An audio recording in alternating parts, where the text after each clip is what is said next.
Hey there, I'm Jessica Canty, your life and career strategist. I have a passion for helping melanin millennial moms who want high achieving careers. And that's why I want to have a little chit chat with you. I want to talk a little bit with you this evening about money. Did you want to talk about money? Better yet, do you want to talk about how to make more money? Do you want to know how to ask to make more money? Are you sick of looking at your paycheck? Hey there, are you sick of looking at your paycheck and wondering how is it I have more month than I have paycheck? Are you tired of going to the grocery store trying to check your account balance because you're not sure you have enough money for it? Or do you just want to have a merry Christmas and buy what you need?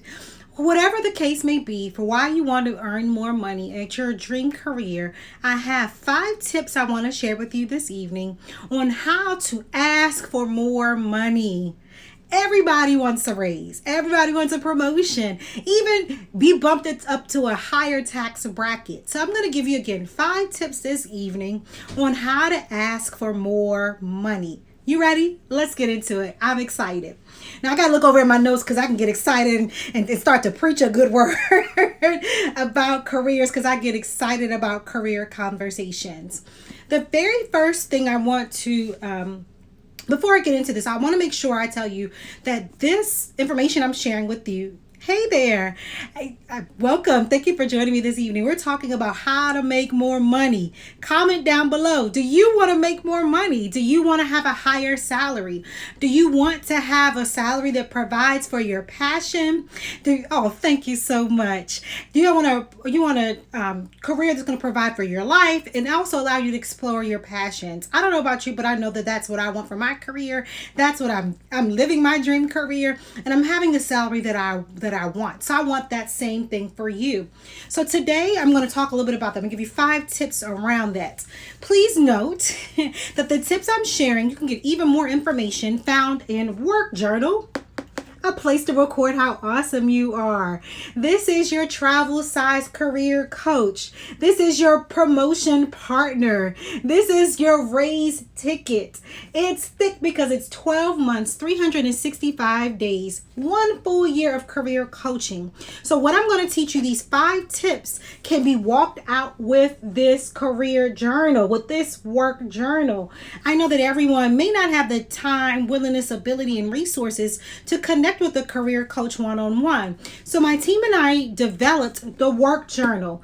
Everything that we work on in here is what we work on with our one-on-one coaching clients. As a matter of fact, it was originally designed just for them, but we decided some people may not be able to access career coaches. They may not have the time, the willingness, and the resources. So we developed this and are marketing it to anybody who is ready to have a high achieving career, anyone who's ready to get promoted, anyone who's looking around at the job market in 2020 and looking like this is bananas. How do I make sure I solidify myself in the workforce? So Work Journal, a place to record how awesome you are, is for you.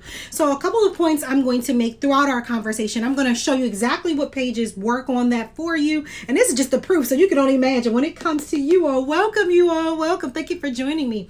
When it gets sent to you, it's going to have all the bells and whistles. It's going to have the hard corners to protect the journal from when you put it in your book bag, when you toss it in the car, when you're using it at a meeting. Hey there. It's also going to have stickers to encourage you throughout your time working with this travel size career coach. So let's get into it. I love talking about making more money. I love talking about being able to provide for your family and provide for your passions. Here are your 5 tips on how to ask for more money. Tip number 1, I got to put my notes over here because I can get excited. Tip number 1, know how much you want. How much more money do you want to make? You know, a lot of people will look at their paycheck and say, this is not enough money. It's easy to say, man, I wish I could afford a new car. Man, I wish I could afford a new house. I wish I could afford, the latest video game system, whatever the case may be. But a lot of people don't know exactly what they want. They know they want more, but if you ask them, well, how much more? They don't know how much more they want. So I'm going to give you a math equation. I know it's Thursday evening. You're probably like, Jessica, a math equation? Yes, I'm going to give you a math equation to determine how much salary you need. The first tip is to know what you want. So what I want you to do is to get out a sheet of paper. take out this sheet of paper and I want you to write down your monthly expenses, all the things you must pay for. If you must pay for the internet, you must pay for gas, you must pay for insurance, you must pay for food, you must pay for medication, whatever the case may be. Make one column of all the must-haves. In the center, I want you to put down all your wants. Like for me, I think sometimes a manicure is a must-have, but it's a want. I can do without a manicure, but I'm going to put that in my middle column. All of my wants, the things that I can possibly cancel and it won't affect the quality of life. Maybe some of those streaming services you have or some of those memberships that you're not really using now, that can go in the want column. So what I want you to do is I want you to add up all of the things, all of the numbers, crunch the numbers for your needs. Okay? Then what I want you to do is to multiply that times 2 and then multiply it times 1.5. Now, why is that? Because I want you to factor in taxes. I want you to factor in those little expenses that you didn't really think about, like healthcare. Or the things that you sometimes are not necessarily regular bills. Like if you're a homeowner, sometimes it's not a monthly bill, but it's something that comes up. Or if you have like annual renewal of certain subscriptions. I know I have an annual renewal of a few subscriptions for my business. And so sometimes it can be easy to forget those things. But that's the number of salary you need to provide for your passion and to provide for your life. So you want to look at your current salary and then look at the number that you just came up with. What's the difference? Do you want more? That's going to be the number that you need to go in and ask for more. So that's the first tip. Know what you want. Take a piece of paper, write in one column your needs, write another column your wants. Then in that last column, crunch the numbers. How much is that? Multiply it times 2 and then multiply that number times 1.5 so that you can know how much taxes are going to be taken out. What is your actual take-home dollar amount? Because sometimes those salaries can be really appealing until you realize that's not what you see on a bi-weekly basis. Uncle Sam takes his big chunk out of it before you even really get to spend it. So you want to make sure you have that handy. That's tip number 1. And asking for more money is to know what you want. And I want you to do the numbers for that. Number 2 is to come up with the receipts. Come with the receipts. Oh, hello you all. Welcome, welcome, welcome. Thank you for joining me. Come with the receipts. What do I mean? I know that's what the children are saying, but it's proof. It's evidence of what you've done. And that's what Work Journal, a place to record how awesome you are, helps you to do. Because daily, you are writing down the things that you are accomplishing. So I'm going to show you very quickly what a daily sheet looks like. So when you're going into these meetings and you're talking to your supervisors or you're talking to whoever's in accounting about getting a raise, even in a hiring freeze, even when there are some raise caps going on, you have the receipts to show why you're deserving, why you're indispensable to the team. So you want to make sure that you have record of what you've done for that agency, of how you superseded their expectations. And so daily, we are doing awesome, amazing things. And sometimes it's hard to figure that out, to remember it. So in Work Journal, your travel size career coach is going to help you remember how awesome you are. So daily, when I'm talking about showing the receipts, when you're asking for more money, you have to show them how you've saved the money, how you've made the money, or how you saved them time. How you saved the money, how you made the money, or you saved them time. And all those things can translate to their public image and all that good stuff. But that's the 3 basic things. When you're asking for more money, you got to tell them how you saved the money, how you made the money, and how you saved them time. So if you're trying to figure out what did I do to do that, you want to record daily what you're doing. And some of the things that the Work Journal tells you to record that translate to dollars, let your ear perk up. Your written word is going to translate into dollars.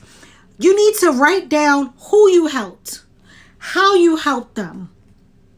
What did you do outside of your normal tour of duty? You need to write down how many hours you actually worked.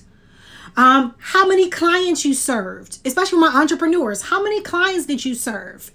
For those who are employees serving clients, what did you help them do? What crisis did you solve? Or what crisis did you see on the horizon that you helped the company to avert? That you helped them just to steer clear of that particular crisis? What was a hobby you did that enhanced the work that you're doing? One of the things I love to listen to is I love to listen to podcasts. And I'm consistently infusing the information that I learned from those podcasts, those subject matter experts I love to listen to, into the work that I do. I'm consistently looking for that market research so my clients don't have to.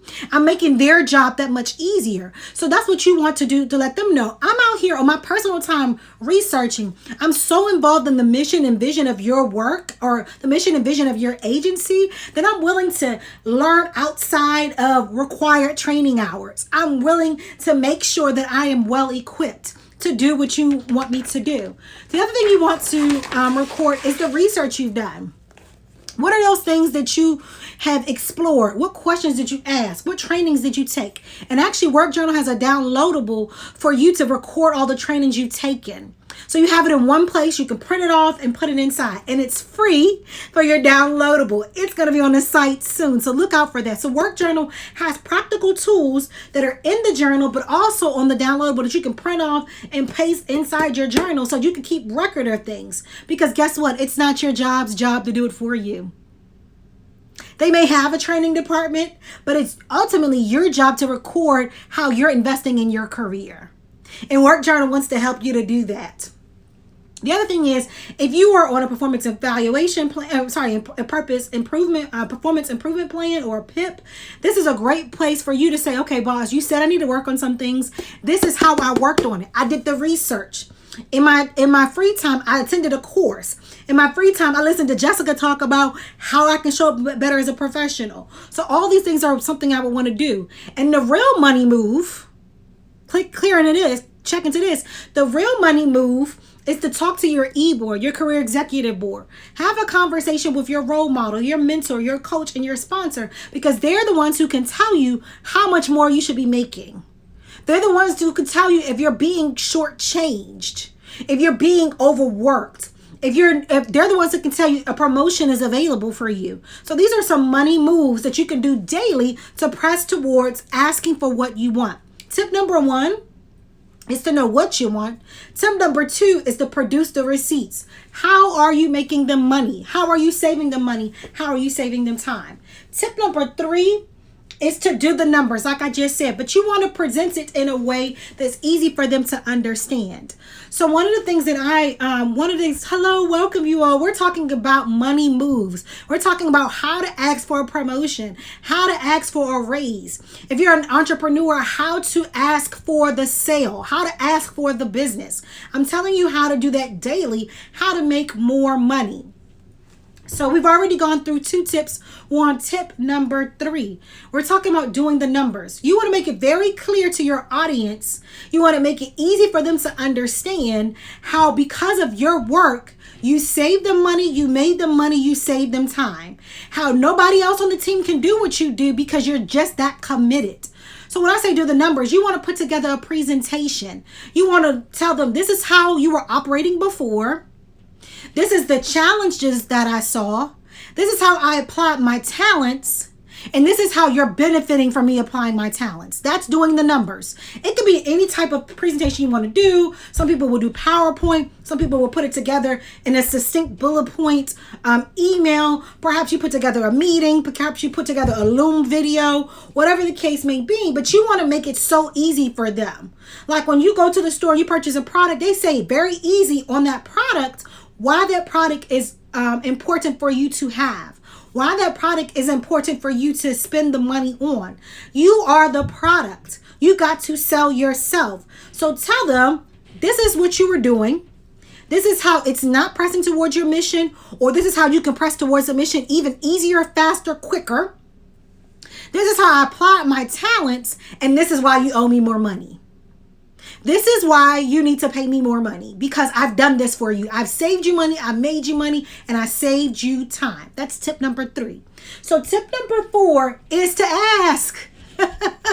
Ask. So many people don't get raises, don't get promotions because they don't ask.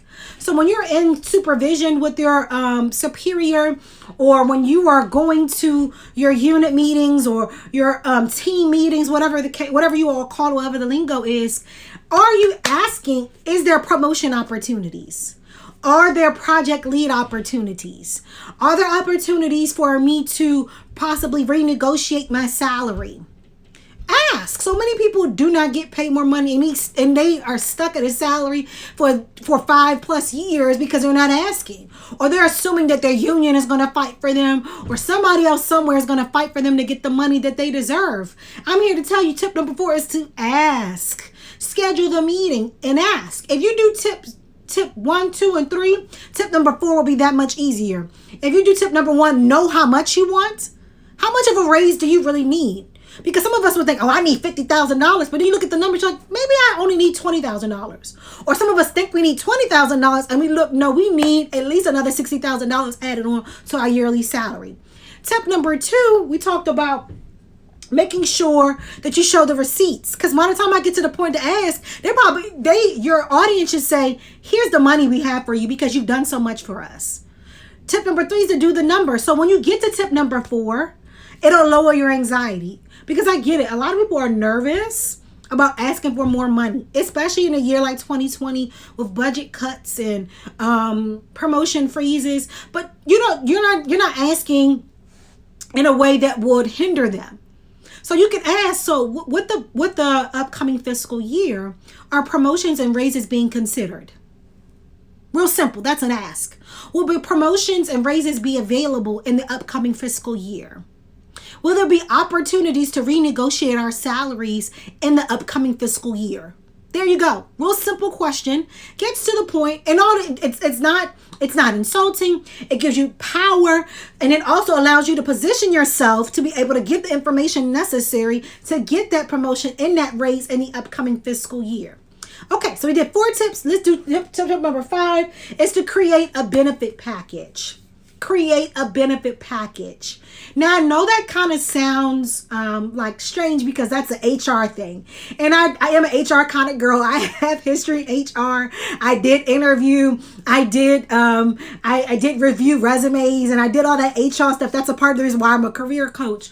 But one of the things I learned from both being an entrepreneur and being in the HR space is that they create benefits package to attract you. They do market research and they say, what do employees want? Or they want break time, or they want vacation time, or they want to be able to telework, or they want, transportation benefits. They're doing their research to attract you to the job. It's your job to apply what they're doing to ask for more money. What do I mean by that?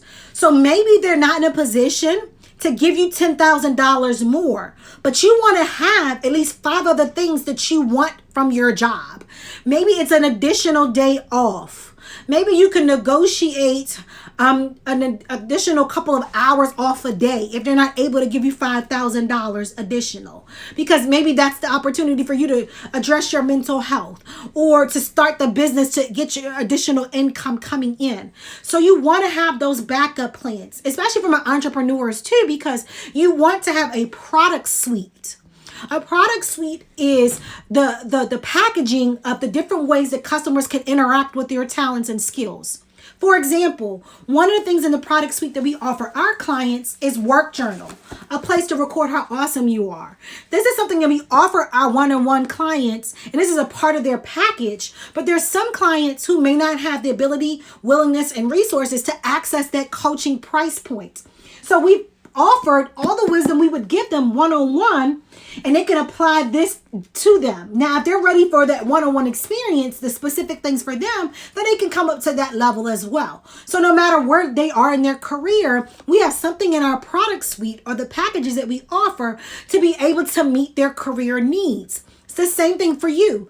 What can you offer them, or what package can you put together for them if they say to you, okay, Jessica, $5,000 is not in the budget right now. We are really recovering from the pandemic. We're recovering from the recession. Okay, I understand that. So I was curious. I know that the promotion or the raise is not available. Are there any opportunities for me to explore other parts of the agency? Are there any other opportunities for me to have a supervisor day where I act as supervisor of my team? Are there any other training opportunities where you allow me to shadow you? Because all of these things equate to more money. You know, one of the things I learned the hard way when I got out of grad school was it seemed like I was getting all the education because all the jobs I wanted required education. But then when I applied, I got all the education. They said, now you need experience. And so make sure that you're negotiating in such a way that no matter what, you come out on top in terms of money, because experience equates to more dollars. That price range or that salary range that they put, they are paying you more for your experience and your ability to be able to fit into their culture and convey that you're going to save them money, make them money, or save them time. To help them accelerate their mission and their vision for their company, for their agency, for their nonprofit, whatever the case may be. So, 5 tips in order to ask for more money. Tip number 1, we said, is to know how much more you want. I gave you the math equation. Make sure you hit rewind and do that. Send it to a friend. Tip number 2 is come with the receipts. Bring your work journal to the meeting. Synthesize it. As a matter of fact, Work Journal has a downloadable for the weekly highlights, the monthly highlights, and the quarterly update. All 3 of those downloadables are free. They'll be on our website soon. I'll let you know when they're there. But you can bring your quarterly update to the meeting. You're going to present yourself as a professional that knows what you're talking about. When you come in there with that work journal and you flip to the page and you say, here's the quarterly update of what I've been doing for you for the last 3 months. Well, really, when did you do that? Oh, I can break that down for you. On this week, I did this. Well, when did you do that? On this day, I did this. I worked this many hours. So you make it hard for them to say no to you. Okay? So tip number 3 is to do the numbers. And that's exactly what I just told you. Put together the numbers. Synthesize it for them. Put together a PowerPoint. Put together an email that succinctly says how you made the money, how you saved the money, how you saved them time, how you helped them accomplish their mission. Tip number 4 is to ask. Ask for more money. Will there be opportunities for promotions in the upcoming fiscal year? What is the company's position on raises during this recession? Ask. There you go. Tip number 5 is to create a benefits package. Okay, you can't give me the money right now. Can you give me an opportunity to supervise the team to try that on if that's your dream career? Can you give me an opportunity to have more leave hours? Will you give me an opportunity to have more comp time, more overtime? That way, you're still getting the money, you're still getting the experience. So what I want you all to do is to comment down below if you're catching this on the replay. Did any of this help you? Or any of those tips you need some more help around? Please tell me down below. Share it with a friend because I love community. I love Cubicle Country out there. I love talking about careers and community. And then head over to jessicacanty.com because I have a freebie for you, the Career Success Checklist. It's a freebie just for you to get you started on how to ask for more money, how to position yourself to get more money. And you can pre-order Work Journal, a place to record how awesome you are. Until next time, Cubicle Country, I'll talk to you soon.